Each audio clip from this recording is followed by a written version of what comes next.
ఒక ప్రేతాత్మ ముక్తి ఎలా పొందుతుంది?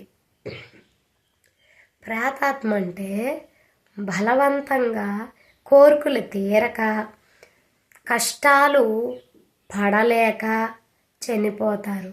కానీ చనిపోయిన తర్వాత ఏమవుతారో వాళ్ళకి తెలియదు. అలా చనిపోవడం వల్ల ప్రేతాత్మలుగా మారుతారు. ఆ ప్రేతాత్మలకి భగవంతుడి యొక్క హరినామం ఎక్కడైతే వినిపిస్తుందో, సంకీర్తన నామం కానీ, అటువంటప్పుడు అవి విముక్తిని పొందుతాయి. మరి మనమంతా బలవంతంగా చనిపోతున్నాము అంటే మనకి భగవంతుడి యొక్క దివ్య జ్ఞానం లేదు. ఆ దివ్య జ్ఞానం లేకపోవడం వలన మనము ప్రతి చిన్నదాన్ని పెద్ద భూతార్థం పెట్టుకొని చూసి చిన్న విషయానికి పెద్ద డిసిషన్ తీసుకుంటాము.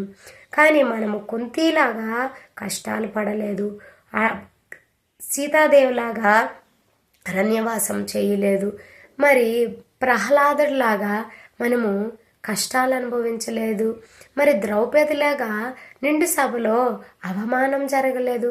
మరి అటువంటప్పుడు ఎందుకు మనం అంత తొందరగా చనిపోవాలని అనుకుంటాము?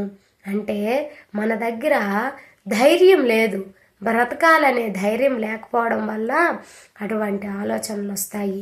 చిన్నప్పటి నుంచి భగవంతుని యొక్క దివ్య జ్ఞానం ఎవరైతే పిల్లలకి ఇస్తారో వాళ్ళు ఎటువంటి సిచ్యువేషన్లోని కూడా తప్పు చెయ్యరు. తప్పు చేయకుండా జ్ఞానంతో తెలివిగా ఆలోచిస్తారు. దయచేసి పిల్లలకి చిన్నప్పటి నుంచే దైవ జ్ఞానాన్ని ఇవ్వండి. ఎన్ని చదువులు చదివించి ఎంత ఆస్తిపాస్తులు ఇచ్చినా కూడాను వాళ్ళకి దివ్య జ్ఞానం లేకపోతే ఒక్క క్షణంలోని మొత్తం తారుమారైపోతుంది. దయచేసి భగవంతుడి యొక్క హరినామాన్ని ఇవ్వండి.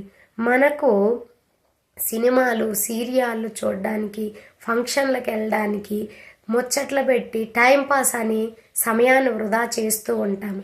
కానీ ఒక్క 10 నిమిషాలు భగవంతుడి నామం చెప్పడానికి సమయం ఇవ్వడానికి సమయం లేదు అంటారు.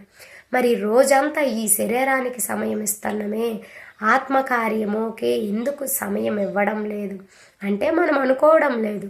మనం అనుకున్నామంటే కంపల్సరిగా ఆ సమయాన్ని భగవంతుడికి ఇవ్వగలము. భగవంతుడి ఖాతాలో మనము కూడా చేరొచ్చు. అలా చేరితే భగవంతుడితో ఉండగలుగుతాము, భగవంతుడి ధామానికి వెళ్ళగలుగుతాము. మళ్ళీ పుట్టే అవకాశం కూడా ఉండదు. హరే కృష్ణ. ధన్యవాదాలు.